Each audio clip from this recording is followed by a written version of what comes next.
friends, it is Jenna, what is up, and welcome back to the Board Game Garden, and welcome to a very fun video. I am so excited to film this one. I've been planning this one for a bit, and you guys can probably tell by the title already that it is my top 12 favorite mechanisms or mechanics, whatever you want to call them, in board games. So I figured now that I've been in the hobby for a long time, and I've kind of gotten a good feel of the different mechanisms that I really enjoy in games, I wanted to count down my favorite ones, and I do realize that a lot of games these days have a combination of a bunch of different mechanisms. Basically, I am going to give you guys a recommendation or a few recommendations in each of these different mechanism categories, and what I've done here is I have looked at the game, and then whatever mechanism is kind of like the standout or the main one of that game, that is kind of the category that I'm going to recommend it in. So for example, Lost Ruins of Arnak is both a deck building game as well as a worker placement game, but I really enjoy the worker placement part of it, so I would probably recommend it in the worker placement part of the video. So probably not that important, but I did want to mention that just in case you guys are a little bit confused with what I'm recommending based off of mechanisms. So yes, hopefully you guys are excited to hear all about my top 12 favorite mechanisms / mechanics. I do also want to mention that this is kind of going to be connected to my Board Game Garden solo focus, which if you guys have never heard of that, basically over on the Board Game Garden Discord, which if you guys are not part of the Board Game Garden Discord, definitely recommend. I always have a link in the description box for an invite to the Discord if you guys want to join. Basically just a big community of people chatting about games and all different things over there on different channels. So definitely recommend checking it out. But basically over there, I do have a solo focus channel, and this is for all of my fellow solo gamers. And each month, currently in the year of 2024, I am giving a one-word prompt each month, and that then kind of gives you a little bit of direction with the solo games that you want to focus for the month. And going into 2025, I really wanted to do something different, and I think going into next year, so going into 2025, each month, I'm going to be focusing on a different mechanism. So it is going to be my top 12 favorite mechanisms. I don't know which direction, if we're going to start with my favorite and go to my least favorite, or vice versa, or kind of mix them all up. But basically each month is going to be focused on one of these 12 different mechanisms. So I'm very excited for that. But anyways, I'm going to stop yapping. Apologies for this intro being so long, but I just haven't yapped like this in a while, and I like talking to you guys. But anyways, if you guys want to see my top 12 favorite mechanisms / mechanics and some recommendations in each of those categories, then just keep on watching. Give this video a big thumbs up if you enjoy. Also hit that subscribe button down below if you've yet to do so. We'd love to have you here in the garden. We are this close to 30,000 subscribers, so let's get there before the end of 2024. It would make me so incredibly happy, and just having a flourishing, thriving garden would be the best thing ever, even though we're already flourishing and thriving. But anyways, also comment down below some of your favorite mechanisms. Maybe let me know your top 3 down in the comments. I would love to see those and chat about that down below. But yes, without further ado, let's get into this video, shall we?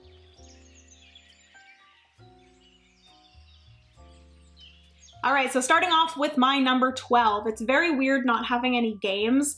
Basically for the recommendations, I'm just gonna pop them up in little pictures around me for the few recommendations that I wanna give you for each of these categories. But my number 12 favorite mechanism / mechanic is actually one that not a lot of people like, and I feel like more people need to like these types of games. But my number 12 is Pick Up and Deliver. I really enjoy Pick Up and Deliver.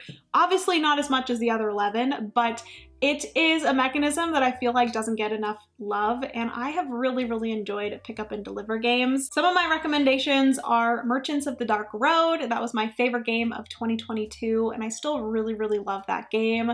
Basically, you're picking up these different like Queen's Commissions and also these different heroes, and then traveling to different towns to drop off those heroes and those Queen's Commissions. That game also features one of my other favorite mechanisms, which I'm not going to mention, but the big part part of Merchants of the Dark Road that I really enjoy is the pick up and deliver aspect. Another game that I really enjoy that does say it is pick up and deliver, and I can see why it is, but it's not as pick up and deliver as some other games. But Broom Service is another one that I really enjoy.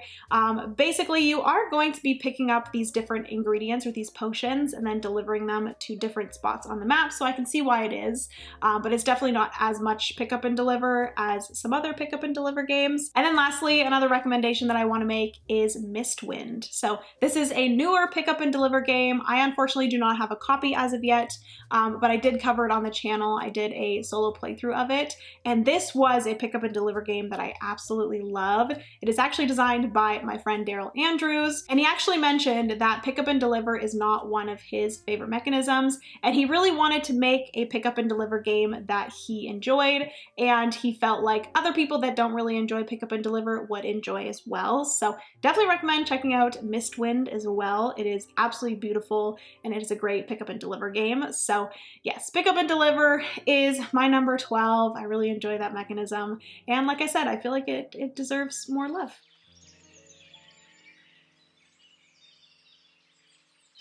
So moving into my number 11. So this is an interesting mechanism slash mechanic that most of the time when this is in a board game, it is not a big part of the game. It's usually like a small kind of side part of the game, but the recommendations that I'm going to be giving you guys, this mechanism is kind of at the forefront of the games, and I love when games focus on this mechanism and make it a big part of the game because it ends up being so satisfying to me. But that mechanism is tracks. So I don't actually know if there's a specific mechanism that is called tracks on BGG. I think it's like tech tracks or something like that.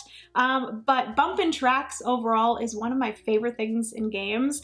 If a game has tracks that I can go up, even if it's not a big part of the game, if I see that it has tracks, I know I'm going to love it. The different recommendations that I want to give you guys, the first one is Tapestry. So if you guys have ever played Tapestry before, basically the game is that you are going up these 4 different tracks and gaining different rewards. On your turn, you are simply just paying resources to go up one of these 4 tracks, and then wherever you go up on that track is going to have some sort of reward or ability that is going to trigger, and then that's going to be your turn. Every single turn, you're just deciding what track you're wanting to go up, and that's like a huge part of the game, and I absolutely love Tapestry, so I definitely recommend that one. And then also another recommendation that I have is Planet Unknown. So a big part of this game is tiling, I will say that, and spoiler alert, tiling is higher up on my list. But the other main mechanism in Planet Unknown is bumping these tracks. So whatever tile you place down, it is going to be 2 different colors, and then those 2 colors are the 2 tracks that are going up. And the really nice thing about Planet Unknown is that certain spots on these tracks will then allow you to go up on another track. And then if you can really time it out well, some turns are just so combolicious, and you're able to like go up a track that then allows you to go up on another track, then allows you to go up on another track. It is just so satisfying. So that is another one. And then also, what other one that I wanted to mention?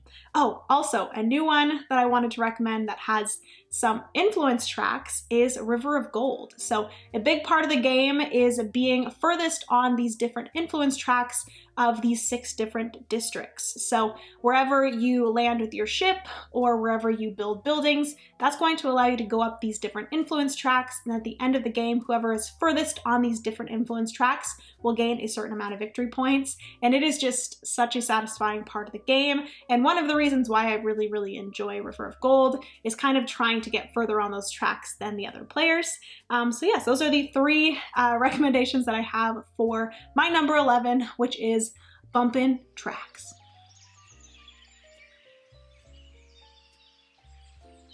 My number 10 is a recent mechanism slash mechanic that I have absolutely fallen in love with. And I do actually, like, when I'm thinking about this mechanism, it's kind of hard to think of games that have this mechanism because I feel like this is one that like a lot of games do have, but there's some games where this mechanism just truly shines.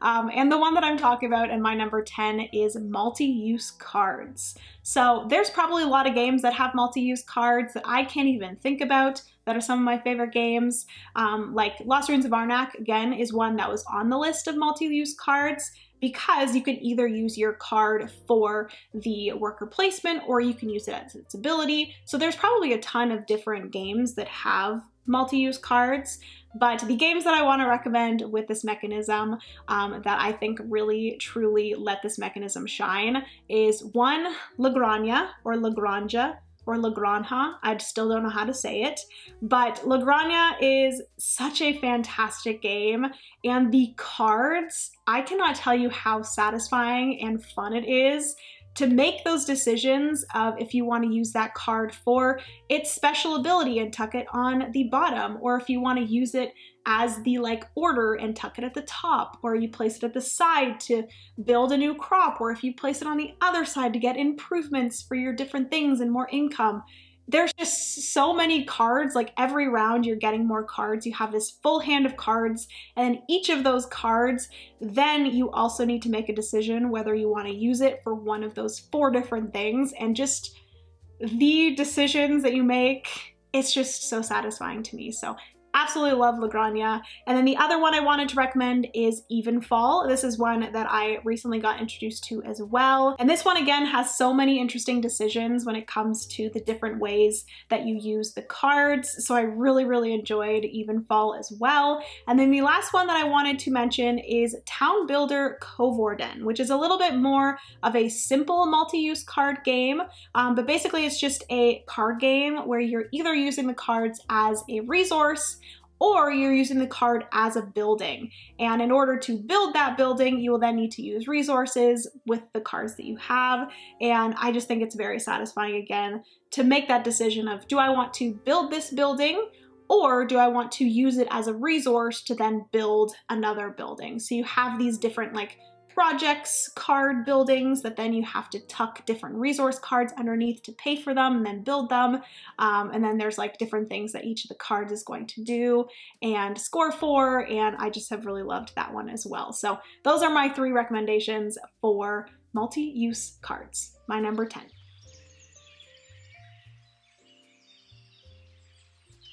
All right, so moving into my number 9, this is a very well-known mechanism and one that a lot of people love. I typically don't love it as much as other people, but I do really enjoy this mechanism. Hence, it's why it's on my list at number 9. But that mechanism in my number 9 is deck building. So this is, like I said, a huge, very popular mechanism where basically you are, you start with your basic cards and then you have the ability to purchase more cards and build out your deck. You have your like draw deck, and then once your draw deck runs out, you then reshuffle your discard deck and then you draw from the new deck. And it's kind of this, continuous circle of those cards that you have started with, as well as the ones that you've purchased. And then you can also like trash cards from the game, your like weaker cards that you see your more strong ones more often, so on and so forth. But there are some various kind of versions of deck building in a way, because one of the recommendations that I wanted to mention is Concordia. Concordia is one of my favorite games, and it does have deck building, but not in the same way as other games such as Lost Ruins of Arnak and Dune Imperium, so on and so forth. Dominion is like a big deck building game. But basically in Concordia, you have your deck of cards, you have your starting cards, and as you have all of your cards in your hand. You're actually starting with all of your cards in your hand. And as you play down your cards as actions, you will then get down to only a few cards or 1 card left in your hand. And that specific card is called a Tribune, and you have to then play that card, and the action of that card is to then pick up all of your cards again. So this is not so much of deck building, but I guess deck construction in a way. There's other ones where you can only have a certain amount of cards. So whenever you gain a new card, you have to get rid of one of your cards because you can only have a max of a certain number. But with Concordia, I really enjoy that kind of mechanism of using your cards for your actions and then playing a card in order to get all of your cards back. Another one that does this is Aquatica, so that's another one that I wanted to mention.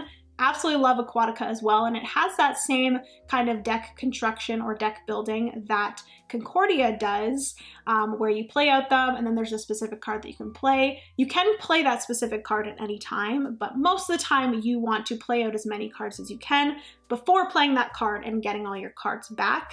But in both of these games, you can also purchase more cards into your hand, which I really enjoy. So yes, Concordia, Aquatica, absolutely love those. And then another kind of slightly simpler deck building game that I've actually really been enjoying recently is Mycelia. So this is a deck building game. It is a deck building game, so you are starting with the same cards as everybody else, and then on your turn, you're going to be using those cards to move these different dewdrops, and then also you can use your leaves in order to purchase more cards and build out your deck. This is more of a standard deck building game where you are, you know, getting cards at the beginning of your turn, and then whenever your draw deck is out, you're going to reshuffle your discard pile, and that's going to start a new draw deck for you. So yes, that's another deck building game that I've really been enjoying. It's quite a simple deck building game. I've actually played it with my niece and nephew before, but I've really enjoyed it. It has a solo mode as well, and it's very, very fun. So recommend that one as well as the other two, but that is my number 9, deck building.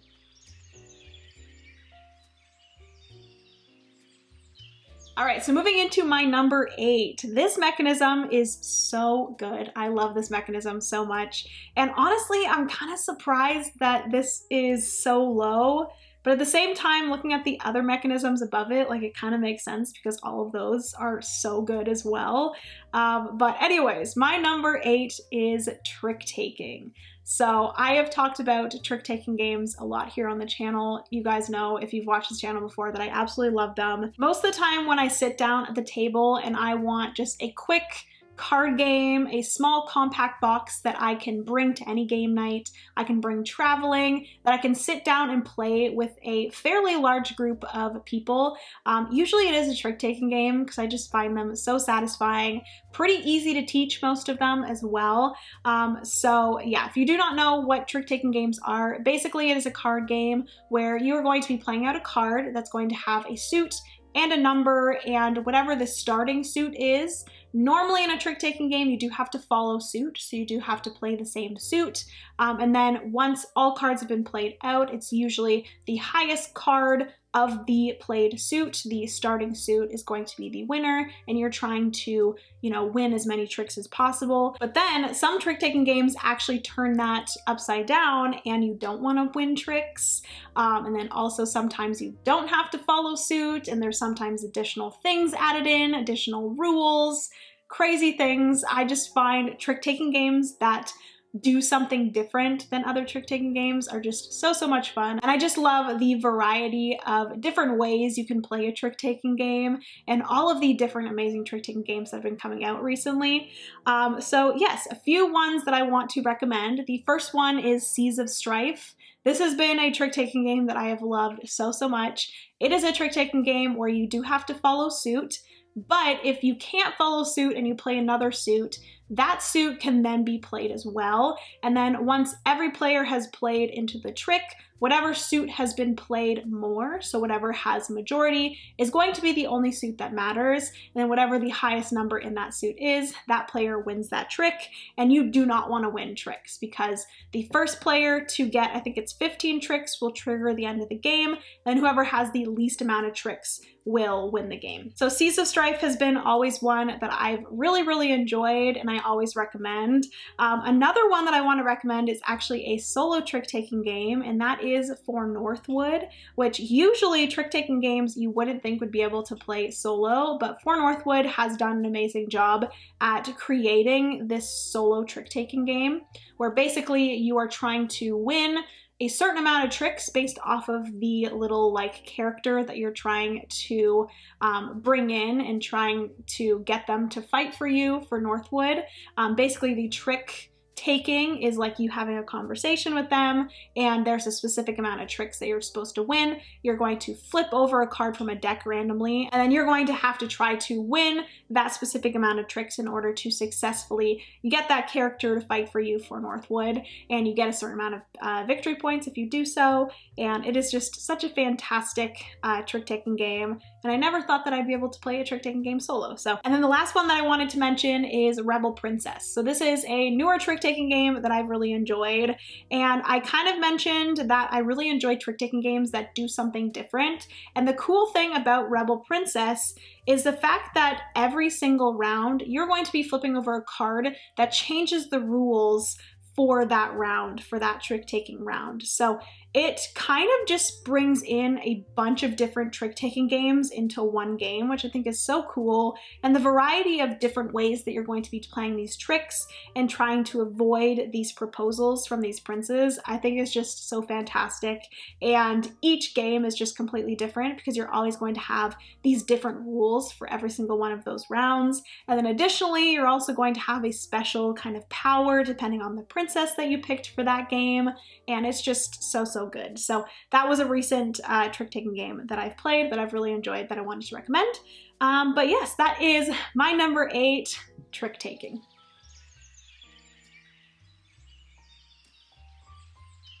All right, so moving into number 7. This is such a good mechanism, and if a game has this mechanism, most of the time that is its only mechanism. But my number 7 is deduction. So I love a good logical deduction game. Do not mistake this for social deduction because I do not like social deduction. I love logic deduction or logical deduction. Basically, you are getting some pieces of information and then you have to deduce in various ways the other information to figure something out. So some of my recommendations here are the Search for Planet X. Absolutely love the Search for Planet X. I've also just recently played the Search for Lost Species.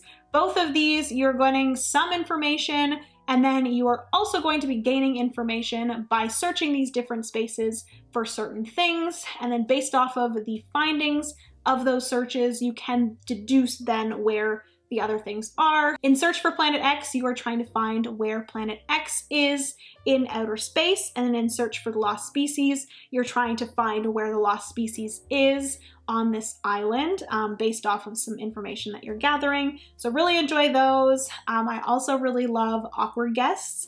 This is one where Mr. Walton has been murdered, and you are going to be trading different clues with players in order to deduce who has murdered Mr. Walton, if in fact there has been an accomplice, where he was murdered. No, I don't think you figure out where he's murdered. He's always murdered in the study. You're going to figure out the motive for why he was murdered, and then also the weapon that he got murdered with. So very fun. This, I always say, is like Clue, but 1,000 times better. So you're trying to figure out and deduce who did that and all of the different pieces of information. And then lastly, we have a cooperative deduction game that I really enjoy called Paint the Roses, which in this game, you are trying to complete the garden before the Queen of Hearts catches up to you. And you're doing this by, everybody has these different cards, and you're going to be placing out tiles and then placing out cubes that then kind of tell you how many of the information that is on the card is present on the board, and then people are going to be trying to guess what your card is. So whether that is a color beside a color of the different flowers, or if it's the shape beside a color, if it's a shape and shape, they're trying to deduce what your card could be based off of where you've placed cubes and maybe where you haven't placed cubes, so on and so forth. So yeah, that one is absolutely fantastic as well. I do think deduction games really work well cooperatively as well. I typically don't love cooperative games, but if it is a deduction game that's cooperative, I typically like it. So yes, that is Paint the Roses, and that is my number 7 favorite mechanism, deduction.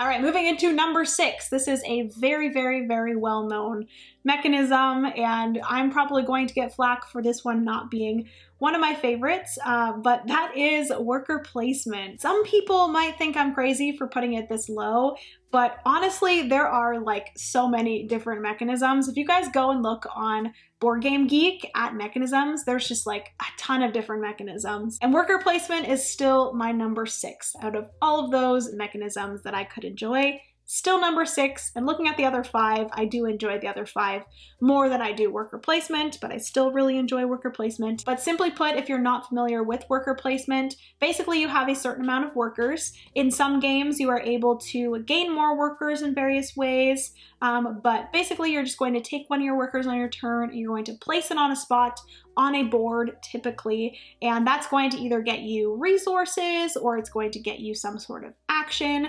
And the really nice thing about worker placement is that it's such a simple foundation of a mechanism that there's so many different ways that you can change up worker placement and different things you can add in that will make it super unique. There are so many games at this point that have worker placement, so I really enjoy when a game implements worker placement but then like puts a spin on it. But one worker placement game that I really recommend is Underwater Cities. This is one of my favorite worker placement games. I absolutely love it. Basically, you're going to be placing one of your workers on one of these actions, and then you're also going to have cards in your hand. And if you are able to play a card that matches the same color as the worker placement spot, you will then be able to both do the worker placement spot action and the card action as well. So I really enjoy that part of Underwater Cities. Another game that I want to mention is Viticulture. This is one that I absolutely love. And the main thing that I really enjoy in Viticulture is the Grande worker. So basically you have workers, but then you also have your Grande worker, which is a slightly larger worker that then you are able to place in any space that you want. So typically in worker placement games, if a player goes to a spot, most of the time, you are not able to go to that spot now. They have taken your spot there. But in Viticulture, you have these Grande workers that all of your other workers are not able to do it, but with your Grande worker, you are able to place onto a spot that another player has already taken. So that is very fun. You could also go to a spot that you have already taken to take that action twice, which I think is pretty cool as well. And then lastly, another worker placement game that I wanted to mention quickly is Paladins of the West Kingdom. This is my favorite out of the West Kingdom trilogy by Garphill Games. And this one, all of the West Kingdom series, their little trilogy, is based off of worker placement, but in Paladins of the West Kingdom, you actually have your like own worker placement that you are working on, which I think is very fun. Typically in a worker placement game, you have like a communal board that you are at, but with Paladins of the West Kingdom, you have your own worker placement spots in front of you. Players cannot take those worker placement spots, and you're going to be using specific workers. You're going to get different workers at the beginning of each round, and you're going to be using those workers in order to do different actions, and I just absolutely love that part of Paladins of the West Kingdom, and the fact that like other players can't affect your worker placement spots, which I think is cool. But yes, that is my number 6 favorite mechanism. That is worker placement.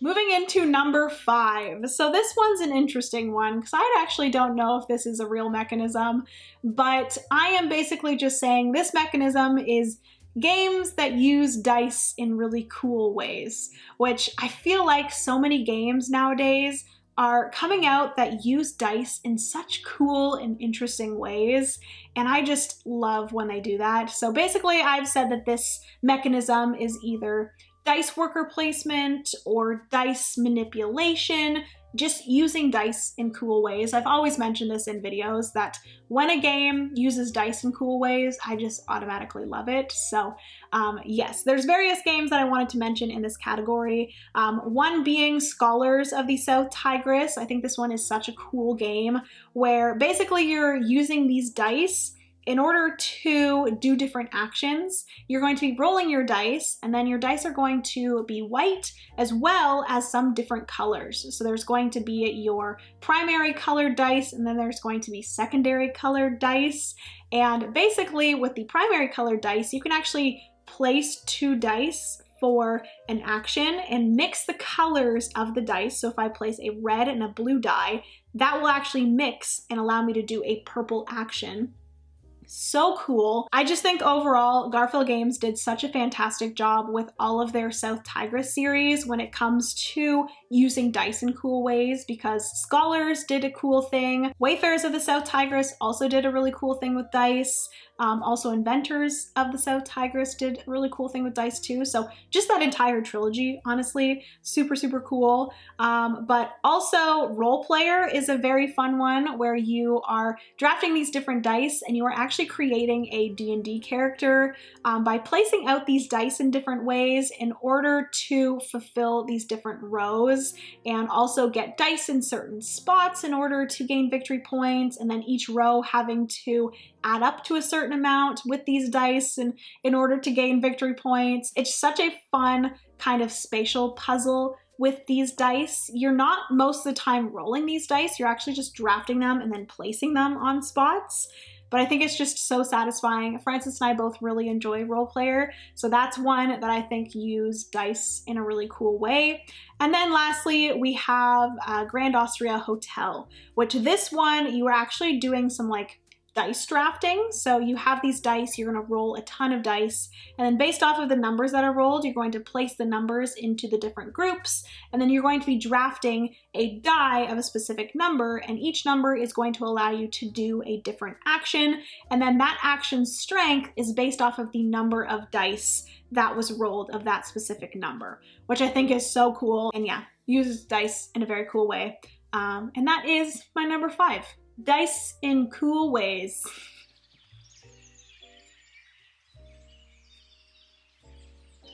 So moving into number 4, this is a mechanism that I've talked about a ton. It is a very simple mechanism, but when a game has this mechanism, I know I'm going to enjoy it because I just love this mechanism so, so much. And that is closed drafting. So I have talked about closed drafting a ton.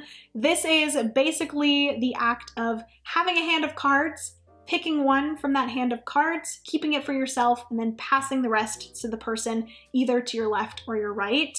And you're going to continue this. You're going to get some cards from another person. You're going to grab one, keep it for yourself. Continue this until there's no more cards, or there might be one card left and you discard that one. But there are so many games that have this mechanism that I absolutely love. One being Seven Wonders, one of my favorite games of all time. I freaking love Seven Wonders. You're going to be drafting various resource cards and different colored cards that are all going to be doing different things, and you're building up this tableau of all these cards, and it's just absolutely fantastic game. So I really enjoy Seven Wonders. Another one that's kind of similar to Seven Wonders in a way, because you are building up kind of this engine and this tableau, is It's a Wonderful World.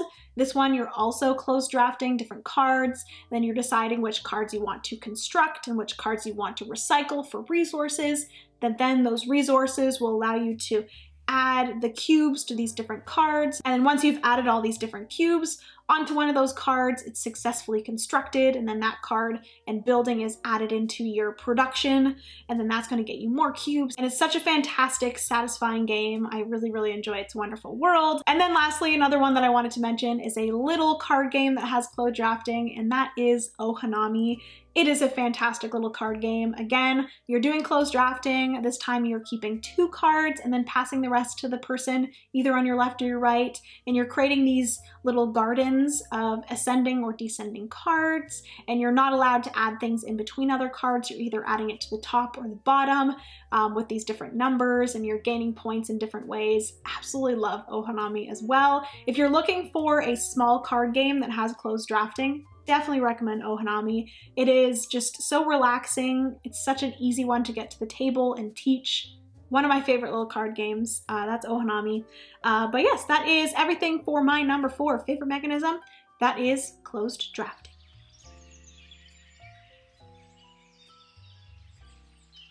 All right, so we're finally moving into my top 3. Hopefully this video is not too long, and hopefully it's not boring for you guys. But my number 3 is one that I just absolutely love, and I actually don't know if this is an actual mechanism on BGG. I was trying to find it and I couldn't figure out where it was, but that is Tableau Building, which you'd think this would be one on BGG because it's a pretty popular one. But Tableau Building is basically the act of creating a tableau of cards in front of you. You're going to be placing cards in front of you that then are going to kind of generate this engine of different actions. A very common one that a lot of people know with this mechanism is Everdell. So you are going to be playing these different cards in front of you into your town that then you're going to be able to do different actions with, and that's going to allow for different worker placement spots. Basically, you're building out this tableau of cards. But some of my recommendations, the first one is going to be the Veil of Eternity. This is a recent one that I have fallen in love with. But basically, you are playing down cards, and the round that you're on is the amount of cards that you can have in your tableau. So in the first round, you can only have 1 card, but by the 7th round, you could have 7 cards in your tableau. And these are going to be various kinds of cards that are going to get you automatic actions, actions at the end of each round, or ongoing actions, different things like that. And you're just trying to gain or get to 60 points before anybody else with this kind of tableau and engine that you're creating in front of you. So that's one I've really enjoyed. One that I've already mentioned is Wayfarers of the South Tigris. This one I mentioned already with the dice in cool ways, but Wayfarers of the South Tigris, the standout kind of mechanism for me with that one is the tableau building. So with Wayfarers of the South Tigris, you are building out your tableau of these different cards, and most of the cards are going to get you different worker placement spots for your dice, which I think is very cool. And then also some of the other tableau kind of cards at the top are going to get you endgame kind of objectives and scoring. And then also at the end of the game, you're going to gain victory points based off of set collection of the cards that you have in your tableau as well. Wayfarers of the South Tigris is one of my favorite games, so I could talk about it forever. But lastly, for games that have tableau building that I really enjoy is Earth. So Earth is one where you are going to be playing down cards into your kind of island or your Earth, and it's going to be different flora and fauna that you're going to be playing down that are going to get you actions that you can trigger based off of the action that you play on your turn or what other players are doing on their turn. There's also going to be cards that get you endgame victory points as well based off of your placement of those cards. Oh, so satisfying. And you also have some objectives that you're trying to go for and some endgame objectives as well. Just so good, so good. Absolutely love tableau building, and that is why it is my number 3.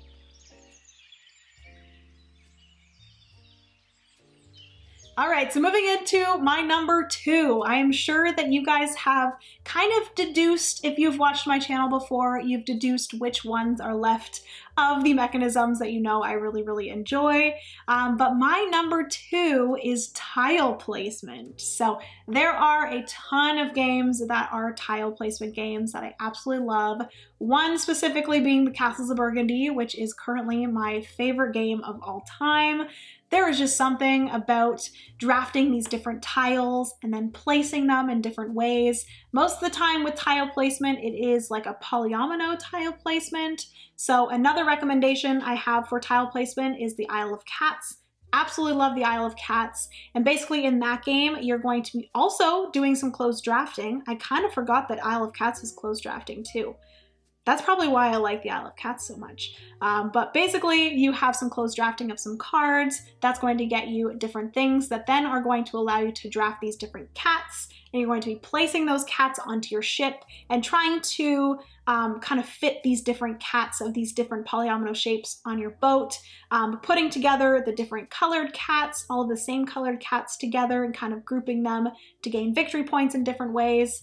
There's something so satisfying to me about specifically polyomino tile placement games where you're just trying to specifically fit things into a space. I just love that so much. So the Isle of Cats has that. Also, Tangram City is a recent one that I've been obsessed with. It doesn't necessarily have polyomino shaped tiles, but it has these like tangram tiles. Those are slightly different shaped where they are more like triangular, but you are still doing the same thing as with polyomino games where you're just trying to fit things in perfectly. But like I've already mentioned, the Castles of Burgundy is another tile placement game that I enjoy that is not polyomino. So that is simply just drafting these different tiles that then you are placing into your duchy. Each of the tiles are going to allow you to do something different. You're trying to complete these different groups of the same colored tiles in your duchy to gain victory points. And I just love tile placement so much. It is so satisfying.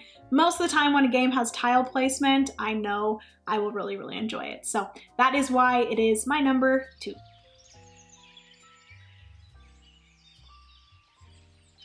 All right, we have finally made it to my number 1 favorite mechanism of all time. I'm sure if you've watched the channel, you know exactly what it is, but that is paper and pencil, or verb and write, or roll and write, flip and write, draft and write, all of the things. It's just anything and write. Specifically on BGG, they call this mechanism paper and pencil.